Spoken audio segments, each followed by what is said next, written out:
Mes chers compatriotes, nous sommes, en ce jour de Saint-Sylvestre 2023, au bord d'entamer une nouvelle année 2024. Et la tradition veut que, comme beaucoup d'autres, je vous présente mes vœux. Mes vœux les plus sincères pour vous, pour votre conjoint, votre conjointe, pour votre famille, vos enfants, si vous en avez, vos parents, vos neveux, vos nièces, vos amis, vos collègues. Bref, pour tous ceux que vous aimez. Et les vœux que je présente, je les formule non seulement en mon nom, mais au nom de l'Union populaire républicaine et de l'ensemble de ses adhérents et militants qui œuvrent pour essayer de redresser une situation qui n'a fait que s'aggraver au cours de l'année 2023. Je vais revenir rapidement, comme c'est la tradition également, sur cette année 2023 qui est conforme en fait à ce que j'avais annoncé lors de mes vœux de 2023 que je vous avais présenté le 31 décembre 2022. Une année de bruit et de fureur, une année qui a été, on peut le dire sans exagération, un désastre absolu pour la France, pour son rayonnement, pour sa puissance, pour son image à l'étranger, pour le niveau de vie de ses habitants. Dans tous les domaines où que l'on pose son regard, le mandat de Macron a montré non seulement ses limites, mais a montré son inefficacité et pire encore, a montré qu'il était en train de détruire notre pays. Je citerai par exemple ce qui s'est passé en Afrique avec le coup d'État au Niger à la fin de juillet, ou bien au Gabon au mois d'août. Je citerai finalement l'évacuation précipitée de la France de la plupart des pays du Sahel, en tout cas du Mali, du Burkina Faso, du Niger, de la Guinée, même du Tchad, même de la Centrafrique, où désormais les Américains arrivent en force. Et puis l'image de la France s'est dégradée dans tout le continent africain, au point même que Macron ne peut même plus s'y rendre en définitive. L'année 2023 a été marquée aussi par un désastre économique, social sans précédent. Je parlerai par exemple de la loi sur les retraites qui a été adoptée à grands coups d'article 49 alinéa 3 contre la volonté des Français majoritaires. Je citerai également la loi immigration qui est en train de tourner en pantalonnade et où le crédit de l'État, et en particulier du président de la République, est très gravement entamé puisqu'il défère au Conseil constitutionnel une loi dont la majorité qui se réclame de lui a été la principale cheville ouvrière et a voté en faveur de cette loi. Je rappellerai aussi l'utilisation absolument scandaleuse de l'article 49 alinéa 3 qui permet d'adopter une loi sans aucun vote ni même de débat, que Madame Elisabeth Borne, Première ministre, a usé et abusé puisque à la fin de cette année, on en était au 23e recours à l'article 49 alinéa 3 pour faire adopter notamment le budget de la sécurité sociale. Ça veut dire qu'en réalité, M. Macron est à la tête d'un gang de gens qui sont à la fois sans aucune éthique, mais également sans aucune vergogne, et qui ont vidé de substance ce qu'est la démocratie. Voilà. D'ailleurs, plus personne ne s'intéresse aux travaux des parlementaires, et la France a sombre dans une crise de régime multiforme. Et l'année 2023 a été aussi, en particulier, l'année de la violence, des violences urbaines. Je pense en particulier à l'affaire Naël, comme on dit, de ce jeune Français d'origine immigrée qui a été tué dans une algarade avec des policiers qui avaient arrêté son véhicule. C'était le 27 juin. Il s'en est suivi ensuite des manifestations considérables dans toute la France et puis une montée en puissance d'un sentiment communautariste d'un côté, d'un sentiment anti-arabe et anti-musulman de l'autre, attisé par certaines forces politiques. Tout ceci donnant un parfum très désagréable et même très dangereux d'une société française qui se délite et qui court tout droit vers un risque de guerre civile. Se sont ajoutés à tous ces événements nationaux, des événements internationaux de très grande ampleur. J'ai cité ce qui nous concerne directement, c'est-à-dire l'éviction de l'image de la France et de la présence de la France en Afrique saharienne et même en partie subsaharienne. Mais je voudrais citer aussi sur la scène internationale des conflits majeurs qui sont apparus. Avec, à la fin septembre, la guerre au Haut-Karabakh où l'Arménie, qui a été armée et financée par l'Union européenne et armée par Israël, s'est emparée de l'enclave arménienne du Haut-Karabakh et a procédé à un nettoyage ethnique qui fait que ces terres ancestrales qui appartenaient au peuple arménien depuis des siècles, eh bien, désormais, c'en est quasiment fini. Il est à craindre d'ailleurs un risque de destruction pure et simple de toute présence du patrimoine architectural et notamment chrétien en Arménie, grâce à nos amis azerbaïdjanais auxquels on achète du pétrole au prix lourd et du gaz au prix lourd, qui est en fait en partie produit par l'Azerbaïdjan, mais aussi peut-être en provenance de Russie. La Russie m'amène évidemment à parler de la guerre en Ukraine, où, comme je l'avais annoncé depuis des mois, depuis le début en fait, depuis février 2022, la situation n'a pas tourné en faveur de l'Ukraine ni de l'OTAN, bien au contraire, puisque cette année 2023 a été l'occasion de mesurer l'échec cinglant de la prétendue contre-offensive ukrainienne, pour laquelle les pays occidentaux et tout spécialement les pays de l'Union européenne, sur demande de Washington, ont versé des milliards d'euros et ont envoyé des quantités d'armes qui d'ailleurs font désormais défaut, notamment à l'armée française. L'affaire de la Russie et de l'Ukraine n'est pas conclue en ce 31 décembre 2023, mais tout porte à penser que désormais l'Ukraine va vers un échec irrémédiable, puisque nous allons entrer en 2024 en année électorale aux États-Unis et que les versements de milliards de dollars au régime ultra corrompu de Zelensky en Ukraine, eh bien désormais suscitent la réprobation générale aux États-Unis même. Et donc Zelensky a pu mesurer que, selon le mot terrible de Kissinger, être l'ennemi de l'Amérique est dangereux, mais être son ami est mortel. Voilà. C'est-à-dire qu'en fait, les États-Unis, semble-t-il, s'orientent vers un abandon pur et simple de l'Ukraine. Il faudrait donc, dans ces conditions, parvenir à un accord de paix. Il faut espérer que ce sera le cas en 2024. En tout cas, force est de constater que, s'agissant de la France et des pays de l'Union européenne, aucune leçon pour l'instant n'en a été tirée, puisque Mme von der Leyen a annoncé qu'elle allait faire un procédé à un nouveau versement de 50 milliards d'euros. Ça veut dire une dizaine de milliards d'euros aux frais du contribuable français versés à l'Ukraine. Et en même temps, on apprenait que l'Union européenne avait décidé d'un 12e train de sanctions contre la Russie et avait décidé, et ça a été avalisé par le sommet des chefs d'État et de gouvernement récemment, avait décidé de lancer les négociations d'adhésion à l'Union européenne pour de nouveaux États, et en particulier pour la petite Géorgie, République du Caucase, qui est actuellement en partie occupée par la Russie, mais aussi avec l'Ukraine.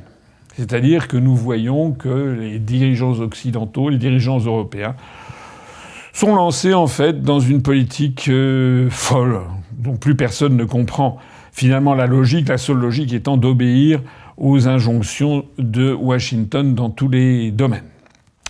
Il faut ajouter à cela le conflit apparu le 7 octobre avec l'offensive du Hamas depuis la bande de Gaza dans le sud de l'État d'Israël, avec des exactions, avec sans doute des centaines de morts commises par le Hamas contre des populations civiles israéliennes, qui a provoqué le lancement d'une énième guerre entre Israël et les Palestiniens. Au moment où je parle, cette guerre n'est pas achevée. Au moment où je parle, on peut estimer qu'il y a eu sans doute à peu près 1000 à 1200 morts côté israélien, ce qui est beaucoup pour l'État hébreu. C'est sans doute le pire bilan en morts civiles depuis la création de l'État d'Israël. Mais de l'autre côté, on estime, selon toute une série d'organisations, de l'ONU, etc., qu'il y a au moins 20 000 à 22 000 morts du côté palestinien du Hamas, c'est-à-dire un rapport de 1 à 20 morts. Et malheureusement, l'État d'Israël, soutenu inconditionnellement par les États-Unis, n'entend pas mettre un terme à une offensive qui n'est plus, il ne s'agit plus de se défendre, il ne s'agit même plus de se venger, il s'agit désormais pour le gouvernement d'extrême droite israélien de procéder à un nettoyage ethnique et si possible de vider Gaza de toute sa population palestinienne. Au moment où je parle, ces événements sont en train d'ailleurs de s'aggraver et on peut craindre un embrasement, il faut espérer que non, mais on peut craindre un embrasement au début de l'année 2024 avec l'entrée en scène de l'Iran et avec des bruits de bottes venus des États-Unis d'Amérique où on estime certaines voix se sont exprimées pour expliquer qu'il allait falloir attaquer l'Iran. Alors, l'Iran étant très proche et de la Russie et de la Chine, il y a un risque quand même sérieux de dérapage vers un conflit généralisé. Il faut espérer que 2024 ne sera pas l'année d'une nouvelle guerre mondiale. Espérons-le. En tout cas, ce qui est certain, c'est que 2024 va être pour la France et pour les Français et pour les peuples d'Europe en général une année tout à fait cruciale puisque ça va être l'année des élections au Parlement européen, les élections européennes qui se tiendront en France le 9 juin de cette année. Et je voudrais insister au cours de mes vœux sur l'importance cruciale que revêt cette échéance pour nous. Je veux faire vraiment de ces vœux, si vous me le permettez, des vœux de combat et de mobilisation générale. Pourquoi cela ? Parce que la situation de la France est désormais dans un stade critique. Tout le monde a compris, sauf évidemment les aveugles, sauf ceux qui ne veulent pas le regarder en face, que la France est en train d'être purement et simplement détruite. Détruite, son industrie le PIB, la part du PIB industriel, ce n'est plus que 9% du PIB français. C'est un désastre sans nom. L'agriculture est en voie, c'est incroyable de le dire, mais il est en voie également de suivre le même chemin. Et la FNSEA, elle-même, pourtant grande adepte de la politique agricole commune de l'Union européenne, a prévenu que si l'Ukraine entrait dans l'Union européenne, ce serait la fin de l'agriculture française. Certains se gargarisent autour de Macron d'un nombre, paraît-il, considérable de créations d'entreprises. Ce sont des statistiques tout à fait fallacieuses. Ce sont des statistiques de gens qui créent leur entreprise, qui ne débouchent sur pas grand-chose. En réalité, la vérité, c'est que la situation économique et financière de la France est absolument catastrophique. Notre endettement public a dépassé les 3 000 milliards d'euros. Il est devenu incontrôlable. Désormais, la France est de plus en plus sous la tutelle de la Banque centrale européenne et de l'Allemagne.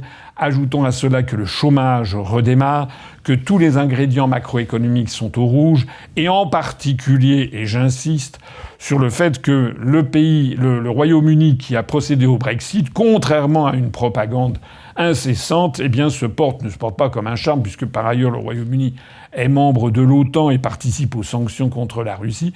Mais enfin, le Royaume-Uni présente dans tous les domaines, inflation, taux de chômage, taux de croissance, dette extérieure, etc., présente des bilans macroéconomiques nettement plus favorables que ceux de la France. Alors j'insiste sur le fait que notre pays est à la dérive. Je n'ai même pas, je l'évoquais tout à l'heure, même pas rappelé ici, la dégradation extraordinaire de l'image de la France dans le monde, au point que Macron n'est plus reçu nulle part. Donc l'année 2024, c'est l'occasion pour les Français de manifester non seulement leur mécontentement, mais leur volonté de redresser le pays pendant qu'il en est encore temps où nous sommes au bord du précipice, et pour un certain nombre de Français de plus en plus importants qui le comprennent, de faire sortir au plus vite la France de l'Union européenne, de l'euro et de l'OTAN. Alors je voudrais ici mobiliser nos troupes. Pourquoi ? Parce que notre ascension, notre notoriété est absolument évidente. Regardez ce simple petit graphique qui va vous permettre de mesurer à quel point l'UPR s'est incrusté et s'est implanté dans la société française. Aux élections européennes de 2014, il y avait le nombre de vues cumulées sur notre chaîne YouTube sur UPR TV était de 1 million de vues cumulées en 2014 pour les élections européennes. Au moment de l'élection présidentielle de mai 2017, regardez cette courbe, nous étions à 10 millions de vues cumulées sur notre chaîne YouTube. Au moment des élections européennes, les dernières, celles qui ont eu lieu en 2019, nous étions à 30 millions de vues cumulées. Et au moment même où je vous parle, nous serons bientôt à 91 millions de vues cumulées sur UPR TV. C'est-à-dire que le nombre d'internautes qui se sont intéressés aux analyses de l'UPR et qui regardent notamment mes vidéos est en croissance, qu'un mathématicien appellerait exponentielle. Il suffit de regarder la courbe. Alors ça, c'est un fait porteur d'avenir qui est très important et que je confirme puisque je fais des conférences, des réunions publiques, notamment en préparation des élections européennes, qui montrent que même dans des petits villages, comme à Plébain par exemple, dans le Finistère, il y a quelques semaines, en soirée, un soir de semaine, alors qu'il pleuvait, qu'il faisait froid, eh bien il y avait eu salle comble. Et j'ai fait des salles tout à fait significatives également dans d'autres régions de France. Et je vais d'ailleurs bien sûr continuer. Dès le 12 janvier, je vais continuer mes déplacements en province pour porter la parole de l'Union populaire républicaine. Je vois que le nombre de nos adhérents qui avaient connu une chute importante au moment à la fois de la Covid, du confinement et puis de la tentative de déstabilisation du parti avec le putsch, eh bien ceci est derrière nous.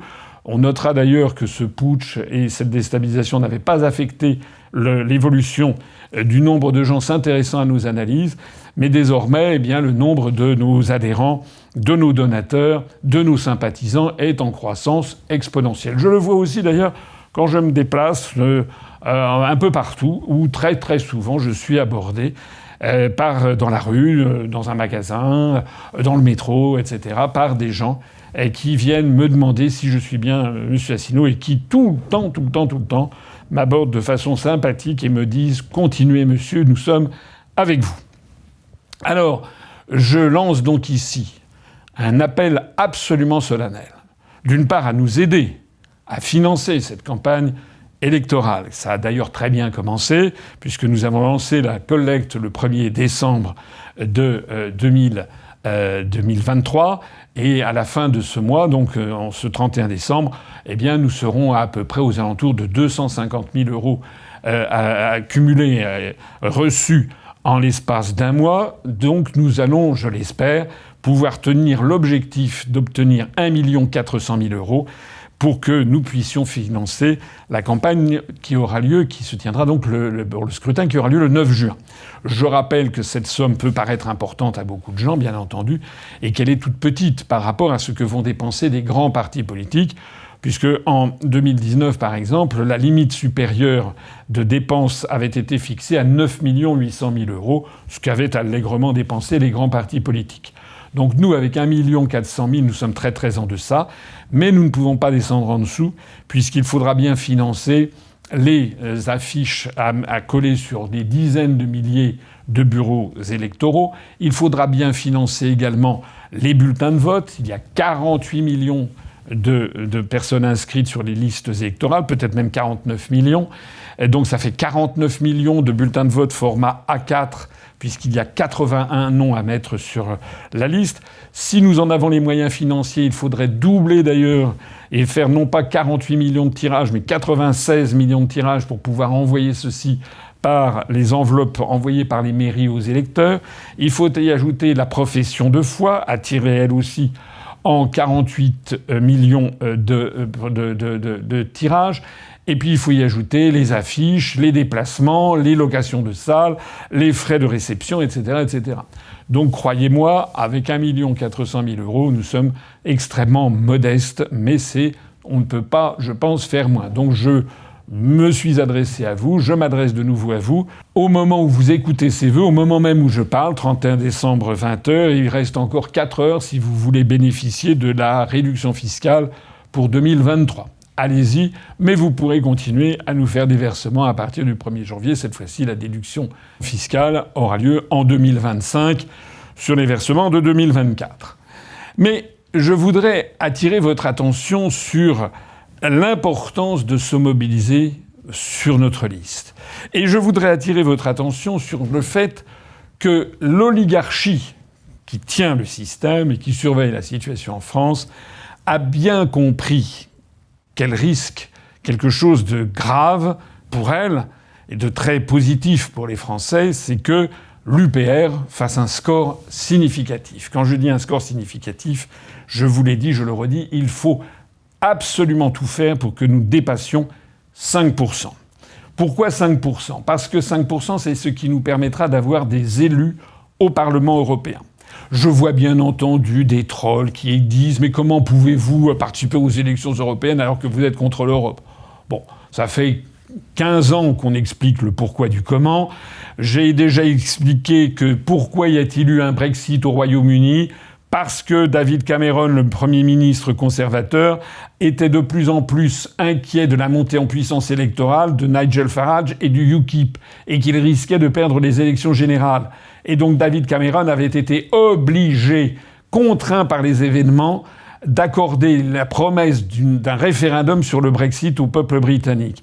Et pourquoi y avait-il eu cette montée en puissance de Nigel Farage et du UKIP ? Parce que justement, Nigel Farage avait été élu au Parlement européen parce que le UKIP, bien que voulant sortir de l'Union européenne, avait présenté des candidats aux élections européennes et avait bénéficié de la tribune offerte par le Parlement européen pour à chaque fois qu'il pouvait prendre la parole, expliquer les méfaits de la construction européenne. C'est ça qui avait rendu Nigel Farage et le UKIP populaires dans un premier temps, incontournables dans un deuxième temps.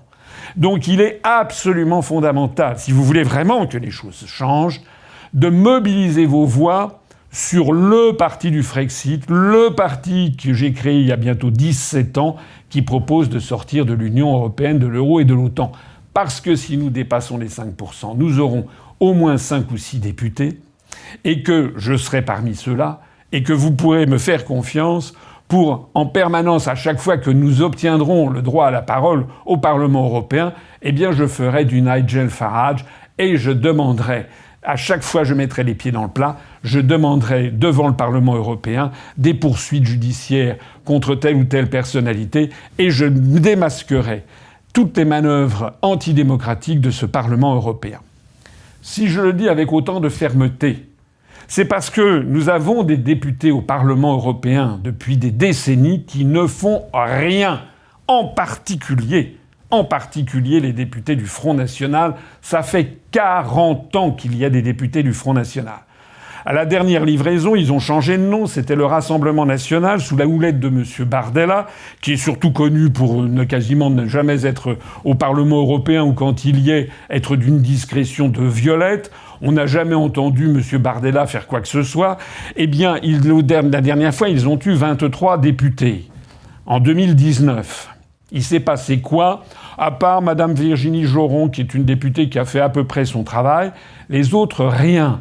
Et donc, le grand débat, c'est est-ce que vous allez voter comme les médias vous y invitent secrètement, Bardella, en vous le présentant constamment, est-ce que vous allez voter Bardella pour que le RN, au lieu d'avoir 23 députés au Parlement européen, en ait 27 ?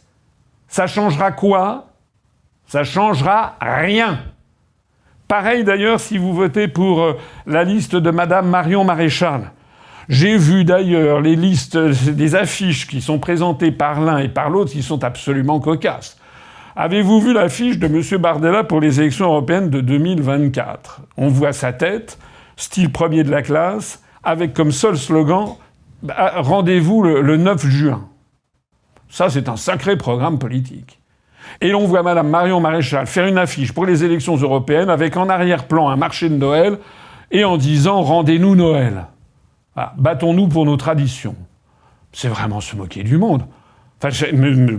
Bardella, Mme Maréchal, prennent les Français pour des benets, pour des imbéciles. La question de les élections européennes, ça n'est pas d'avoir un rendez-vous le 9 juin avec un beau gosse, ou bien tout simplement de défendre les marchés de Noël. Qu'est-ce que c'est que cette histoire ? La réalité des élections européennes, c'est qu'il faut montrer le processus d'asservissement de tout le continent européen par les États-Unis d'Amérique. Et si nous avons des députés au Parlement européen, constamment nous mettrons en relief le rôle de Washington dans cette affaire. Avez-vous déjà entendu M. Bardella, M. Zemmour, Mme Le Pen, Mme Marion Maréchal, mais aussi M. Bellamy, M. Ciotti, etc. Les avez-vous déjà entendus dire que si actuellement les économies allemandes et françaises sont entraînées dans le gouffre, c'est à cause notamment de l'explosion de Nord Stream, décidée, organisée et réalisée par Washington et par les États-Unis d'Amérique? Non. Alors est-ce que vous allez apporter vos voix à des gens qui en fait sont des larbins de Washington comme les autres? Non. C'est pour ça que je lance ici un ordre de mobilisation générale de nos électeurs. Je sais bien entendu ce qui va se passer. Je vais vous le décrire d'ailleurs dans les semaines qui viennent, mais je peux déjà vous en donner un parfum. Tout, je dis bien tout, va être fait pour essayer de nous cacher. C'est fait comment ? Premièrement, en n'apparaissant jamais ni dans les sondages, ni dans les recensions des têtes de liste. Il y a un petit point nouveau, c'est que suite à nos demandes, le journal Le Monde a daigné mettre ma tête parmi les têtes de liste des élections européennes, en nous classant d'ailleurs en droite nationaliste et souverainiste, ce qui n'a jamais été le cas de la part du ministère de l'Intérieur, mais enfin, en tout cas, ils ont fini par se rendre à la réalité. Mais tout est fait pour nous cacher, tout est fait pour que nous n'apparaissions pas dans les sondages. Ça, c'est l'un des premiers aspects de la tactique. Il va y avoir un deuxième aspect qui a déjà commencé. C'est quoi ce deuxième aspect ? Le deuxième aspect que l'oligarchie a sous le coude, c'est de lancer des quantités de listes pour faire de la diversion. Et nous sommes bien placés pour le savoir. En 2014, déjà, avait eu lieu, c'est-à-dire il y a 10 ans, il y avait eu ce processus qui avait eu lieu. C'est-à-dire que nous, c'était les premières élections européennes où on participait, donc le parti du Frexit. Il y avait un risque d'intéresser l'opinion publique. Nous avions été totalement invisibilisés dans les médias, et les médias avaient mis en avant deux forces politiques qui étaient, paraît-il, promises à un très grand avenir, qui s'appelaient Nous, citoyens, de M. Denis Père, P-A-Y-R-E, je ne sais pas si vous vous le rappelez, et Nouvelle Donne de Pierre Larue-Tourou, qui est un agitateur d'idées proche du Parti socialiste. Il n'y en avait que pour eux à l'époque, en 2014. Ils avaient eu une couverture médiatique extraordinaire. D'ailleurs, ils avaient terminé avec un score assez médiocre en définitive, vu la couverture médiatique qu'ils avaient obtenue, qui était de l'ordre de 2 à 2,5%. Mais ce qui est intéressant, c'est de regarder aujourd'hui où en sommes-nous avec ces deux partis politiques. Une très simple façon de s'en rendre compte, il suffit d'aller regarder sur YouTube, par exemple. Je vous l'ai dit, nous, notre chaîne de télévision UPR TV sur YouTube, nous avons 425 000 abonnés aujourd'hui et nous avons bientôt 91 millions de vues cumulées, 90 800 000 vues cumulées au moment même où je parle. Allez donc regarder pour Nous Citoyens et Nouvelle Donne. Regardez ces saisies d'écran. Nouvelle Donne de Pierre Larue-Tourou compte aujourd'hui 1690 abonnés, alors que l'UPR en a 425 000. Et a un nombre cumulé de vues de 498 334 vues, là où nous en avons 90 800 000 vues.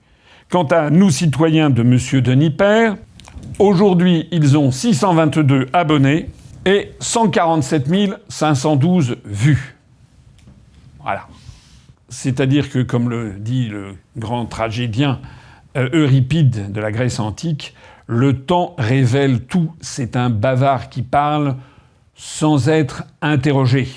Voilà, c'est-à-dire qu'il y a 10 ans, les médias avaient catapulté sur le devant de la scène Nous, citoyens et Nouvelle Donne, qui prétendaient refonder la politique, se rapprocher des citoyens, mouvement citoyen, etc., etc. Ils avaient bénéficié d'une couverture médiatique énorme. pour nous invisibiliser, nous. En fait, ils n'avaient rien à dire, rien que des banalités. Tout ce que nous raconte Macron à longueur de journée, refonder la politique, réinventer autre chose, se rapprocher des citoyens, donner la parole aux Français, etc., etc., ce sont des attrapes-gogo. Et 10 ans après, ces deux forces politiques prétendument d'avenir ont abouti à rien, alors que l'UPR, martyrisée, censurée, invisibilisée, diffamée, eh bien, ne cesse de progresser dans les consciences parce que de plus en plus de gens nous ont découvert et ont découvert que ce que nous disons est conforme à la réalité des événements qui se sont produits et qui vont se produire. Ça, c'était en 2014. Mais nous avons eu la même chose en 2019. Avec, par exemple, la liste de Francis Lalanne. Je connais un petit peu Francis Lalanne, qui est un homme sympathique, mais enfin qui a quand même dépensé 800 000 €. Il est de notoriété publique, il n'avait pas de mouvement politique. Je ne sais pas d'où ils sont sortis, ces 800 000 €. Mais monsieur Francis Lalanne a été présenté en 2019. Je me rappelle d'avoir été dans une réunion à la télévision où j'étais flanqué de Francis Lalanne, qui était avec derrière lui des gilets jaunes. C'était en fait pour inciter toutes les personnes qui s'étaient mobilisées dans le mouvement des gilets jaunes à voter pour Francis Lalanne plutôt que pour l'UPR. Francis Lalanne, d'ailleurs, dont le programme était évanescent, on ne savait pas très bien ce qu'il voulait. Il y avait eu aussi d'autres listes, certaines sur des causes tout à fait sympathiques. Je pense au Parti animaliste, par exemple.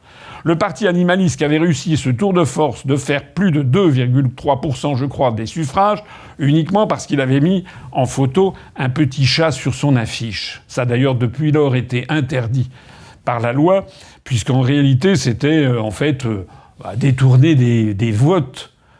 Est-ce que les gens qui ont voté pour le Parti animaliste se rendent bien compte qu'en fait cette voie a été perdue? Parce que si vous voulez vous battre, par exemple pour la cause animale, pour le bien-être animal, la première des choses à faire, c'est se battre contre l'agro-business, l'agro-industrie, les normes venues de Bruxelles. C'est-à-dire qu'en fait, si vous voulez vous battre pour la cause animale, comme par exemple pour une véritable écologie, comme par exemple pour la démocratie, comme ça n'est certainement pas en votant pour des listes leurres, des listes leurre, L-E-U-2-R-E, des listes qui vous présentent comme ça, vous agitent devant vous des causes nobles, mais qui en fait, en arrière-plan, soutiennent la construction européenne et n'ont aucune analyse sur cette affaire. Alors, en 2024, eh bien, nous nous attendons à la même chose. D'ores et déjà, on voit que les médias ont commencé à propulser la liste des chasseurs d'un monsieur Willy Schrein. Il en est question tous les jours. Il n'y a aucun parti politique derrière. On sait que derrière cette liste, il y a tout simplement monsieur Macron, qui essaye de lancer cette liste, d'une part pour invisibiliser l'UPR, d'autre part pour essayer de piquer des voix ici ou là, à tel ou tel, et notamment par exemple aux écologistes. Il va y avoir aussi d'autres sirènes qui vont se manifester à vous. Ce sont celles qui vous diront « il faut faire l'union des droites, et ci et ça ». Je l'ai déjà dit 100 fois, ça sera la 101e. Nous ne sommes pas un mouvement de droite, ni de gauche. Nous sommes un mouvement de libération nationale. Nous ne sommes pas des souverainistes, on est un mouvement de libération nationale qui veut rendre aux Français leur souveraineté et leur indépendance, qui sont des biens inaliénables et considérés comme tels dans le droit international public et par la charte de l'ONU de 1945 et par la Déclaration des droits civils et politiques des peuples du monde du 17 décembre 1966 de l'Assemblée générale des Nations unies. Voilà.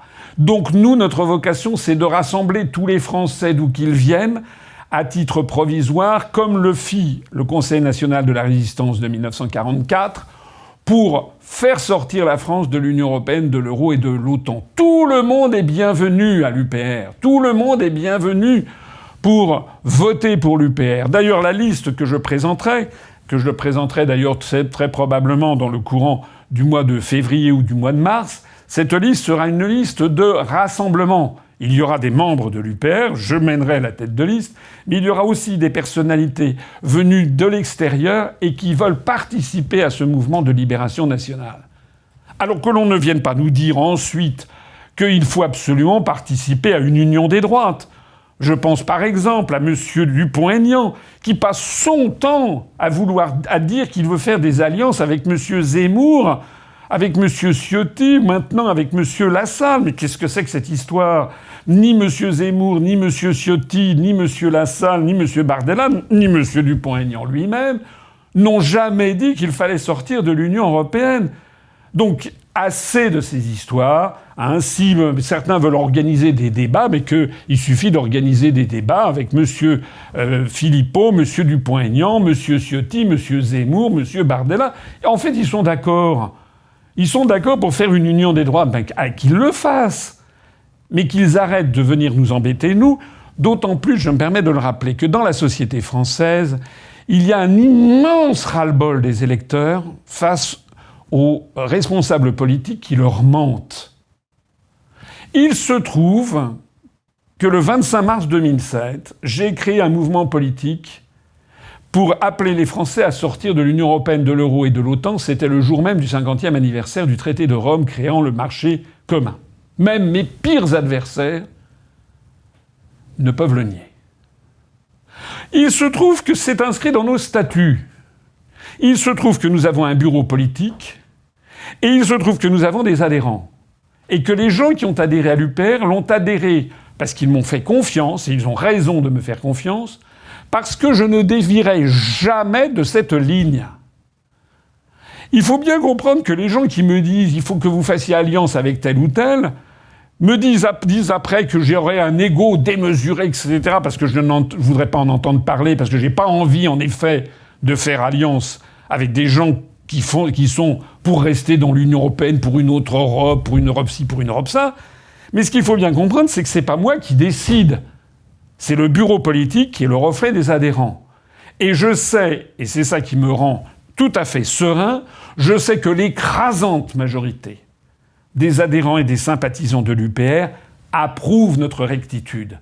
Nous ne ferons pas d'alliance avec des forces politiques qui veulent une autre Europe, qui veulent rester dans l'Union européenne, qui jouent sur la prétendue union des droits, ou je ne sais pas quoi. D'ailleurs, regardez ce qui se passe sur la scène politique européenne. La montée en puissance partout de mouvements anti-européens est entravée à peu près partout par les médias d'abord. CF, par exemple, en Slovaquie, Robert Fico, qui est arrivé Premier ministre alors que tous les médias avaient interdit sa présence sur les plateaux.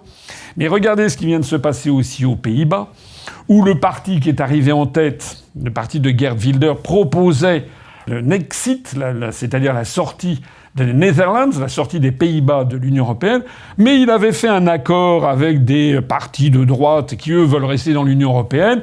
Et la première chose qu'a dite M. Geert Wilders après sa victoire électorale, il a dit non, que finalement il n'organisera pas le référendum pour la sortie de l'Union européenne qu'il avait promis.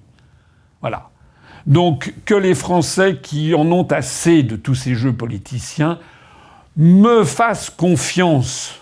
Pourquoi iraient-ils porter leur vote sur des listes adventices qui passent leur temps à dire une chose et son contraire ? Une chose est absolument certaine, c'est que si vous votez pour la liste Bardella, pour la liste Marion Maréchal, ou pour la liste de M. Dupont-Aignan, et plus ou moins avec Jean Lassalle ou je ne sais pas quoi, vous voterez pour des listes dirigées par des personnalités qui ne veulent pas sortir de l'Union européenne et qui ne feront pas ce que nous comptons faire si nous avons des députés, c'est-à-dire de façon permanente porter la révolte du peuple français contre cette entreprise totalitaire. Voilà ce que je voulais vous dire pour 2024. Ce sont des vœux peu banals, mais ce sont des vœux de combat, parce que cette année 2024 peut être notre année. Elle va être notre année si tout le monde se mobilise. Et pourquoi c'est si important ? Parce que si nous dépassons 5%, vous savez, 5%, c'est ce qui est le plus difficile à obtenir.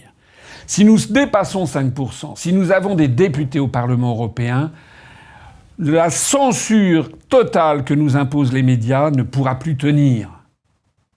Obligatoirement, les médias seront obligés de nous donner la parole. Et à partir du moment où les médias nous donneront la parole, ce sont des dizaines de millions de Français supplémentaires qui découvriront nos analyses qui leur sont actuellement soigneusement cachées. C'est pour ça que c'est si important. Et si je mobilise tout le monde sur cet objectif, c'est parce qu'il est à la portée de notre main. Il suffit pour cela de quoi ? De ne pas vous laisser embarquer vers des listes qui sont semées comme ça, comme des choses-trappes, par les médias tenus par les oligarques. Ne tombez pas non plus dans le piège de ceux qui vous disent « il faut s'abstenir ». J'ai vu déjà des gens qui disent « vous vous rendez compte, s'il y a 70% des gens qui s'abstiennent, ça sera terrible ». Non, non, non, ça ne sera absolument pas terrible. En Estonie, aux dernières élections européennes, ou en Lettonie, je ne me rappelle plus, il y avait eu 90% d'abstention, les élections avaient quand même eu lieu, hein. C'est aussi simple que ça. Ne croyez absolument pas qu'une abstention serait quelque chose de grave. Au contraire, d'ailleurs, les médias n'en parleront quasiment pas et les oligarques trouveront ça formidable. Donc pas d'abstention, mobilisation générale et pas de dispersion des votes. Focalisons-nous sur l'obtention des 5%. Je rappelle qu'en Allemagne, on a un député à partir de 1%. Nous avions fait 1,2%. Aux élections de 2019, avec d'ailleurs des pointes ici ou là, comme à l'île de la Réunion ou en Nouvelle-Calédonie, où nous avions fait 2,8%. Mais depuis lors, vous l'avez vu, le nombre de vues cumulées sur YouTube a été multiplié par plus de 3. Donc s'il y a une corrélation entre cette diffusion massive et le résultat dans les urnes, nous pouvons atteindre les 5% et les dépasser. Alors pour cela, il faut se mobiliser. Il ne faut plus écouter qui que ce soit qui vous dise qu'il faut voter par Pierre-Paul Jacques, une nouvelle liste de refondation citoyenne, de refondation écolo, responsable, etc. Non, non, non, non, non, non, non, non, non. Tout ça, ce sont des choses trappes. Il faut vous mobiliser sur cet objectif, la libération nationale. Et il faut également porter la bonne parole autour de vous. Je demande à tous nos adhérents, tous nos sympathisants, de faire en sorte de mobiliser autour d'eux tous ceux qui ne sont pas encore inscrits sur les listes électorales pour qu'ils s'y inscrivent, et de mobiliser autour d'eux leurs conjoints, leurs conjointes, leurs femmes, leurs enfants, leurs parents, leurs cousins, leurs nièces, leurs amis, pour leur montrer tout l'intérêt qu'il y a à voter pour l'UPR pour les élections européennes de 2024. De toute façon, il n'y a rien à perdre, puisque le pouvoir du Parlement européen, en définitive, c'est un Parlement croupion et c'est un Parlement qui n'a peu de pouvoir. Il y a à peu près rien à perdre, mais il y a tout à gagner à voter pour l'UPR, parce que voter pour l'UPR, ça sera la clé qui nous permettra de faire du Nigel Farage au Parlement européen, la clé qui nous permettra de dire son fait aux États-Unis d'Amérique et à tous les européistes qui sont derrière, et à la mafia qui a mis la main sur le continent européen. Et puis ça sera la clé qui nous permettra, enfin, d'apparaître dans les grands médias du système et pour faire voler en éclats, justement, ce système. L'année 2024 qui s'annonce doit être l'année de la mobilisation générale pour les élections du 9 juin. Un dernier point d'ailleurs. La date du 9 juin a dû être savamment calculée également. Parce que le 9 juin, c'est 3 jours après le 6 juin. Et donc on peut imaginer qu'il y aura des grandes manifestations organisées par Macron sur la libération du 6 juin 1944. Ça sera le 80e anniversaire. Et on en profitera pour dire que l'Union européenne, c'est formidable, c'est l'amitié avec les États-Unis. Attendez-vous à tout, je vous ai dit. N'écoutez rien. N'écoutez pas ces promotions qui sont faites constamment sur France Info ou sur d'autres médias du système, sur lesquels j'aurai l'occasion de revenir, où tous les jours, d'ores et déjà, on vous explique non, que en fait l'Union européenne, c'est une toute petite chose, que non, l'Union européenne ne décide de pas grand-chose, que ce sont les États, que non, l'Union européenne ne nous coûte rien, parce qu'effectivement, on donne un petit peu plus, mais en réalité, ça nous ouvre des marchés considérables. Tous les médias du système ont été mis en ordre de marche maintenant pour essayer de faire en sorte que le peuple français, encore une fois, se fasse enfumer. Avec moi, cassez ce mécanisme, cassez ce système, mobilisons-nous tous pour que 2024 soit le début de la libération et du redressement national. Vive la République, à bas l'Union européenne et vive la France.